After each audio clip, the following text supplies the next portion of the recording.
Alright, so something that helps me simplify the squat is remembering it in 3 steps, right?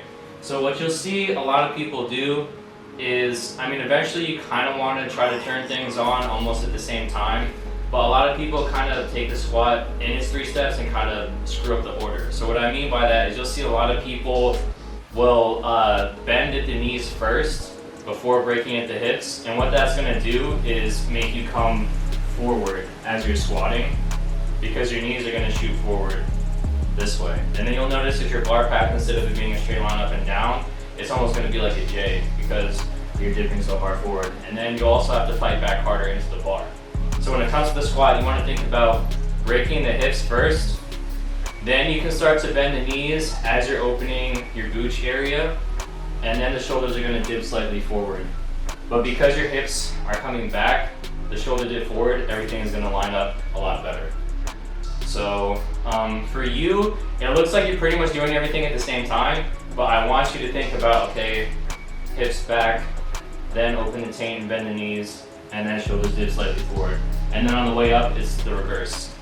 Drive back into the bar, extend the knees, and then the hips come through. All right, so people who break the knees first, you'll see the bar path dip slightly forward. Knees bend first, they come forward, and then they have to fight back even harder into the bar. But what normally happens is they start to extend the knees first instead of driving the shoulders back, and then they have to fight back even harder into the bar. So again, if you shoot the knees forward and your hips drive up first, it's just going to be a complete disaster, and then I feel everything in my back. Versus if I do the 3 steps starting with the hips, hips back, open my hips, shoulders dip slightly forward. I'm maintaining bar path over mid-foot, and then driving up that way. Nice, good pressure, tight upper back.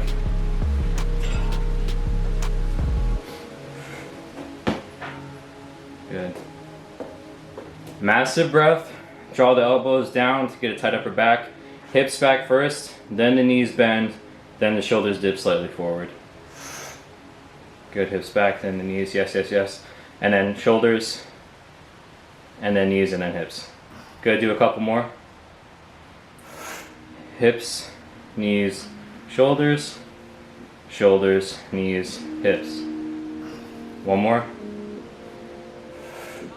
Hips, good, knees, shoulders, shoulders, knees, hips. Good, walk it back in.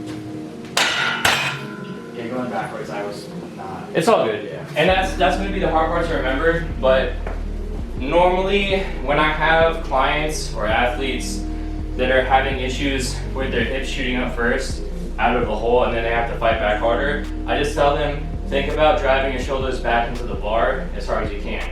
Again, you don't want to overarch, especially at the bottom, start to overarch and then do it that way, but you want to think about forcing yourself back into the bar as you're standing. Did I overarch at all?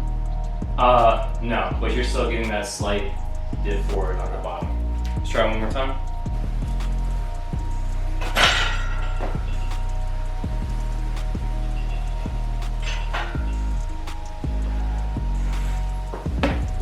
Yes, sir. Big breath. Draw down. Hips, knees, shoulders. Good. Shoulders, knees, hips. Good. 2 more. Nice. Good. Last one, last one.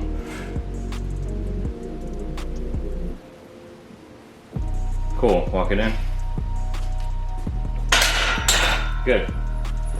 Yeah, so now steps are all coming together. Bar path is looking a lot better.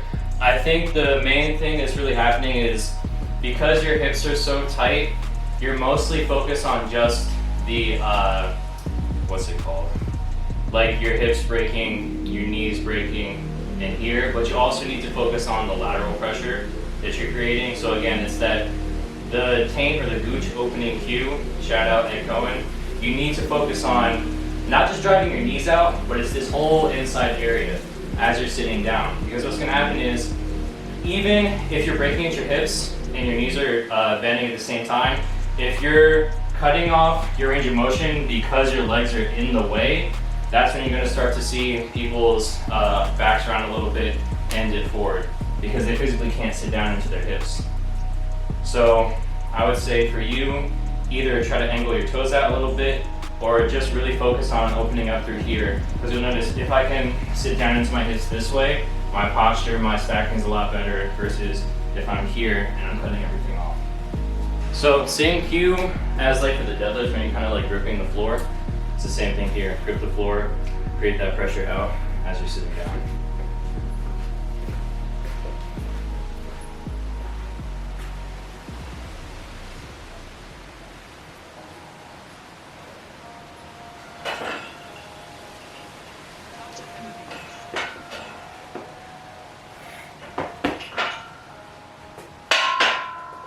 Big breath, draw down, and then open, open, open, open, open, and then stand up. Good. 2 more. Open, open, open, open, open, open. Good. Stand up. Nice. Last one.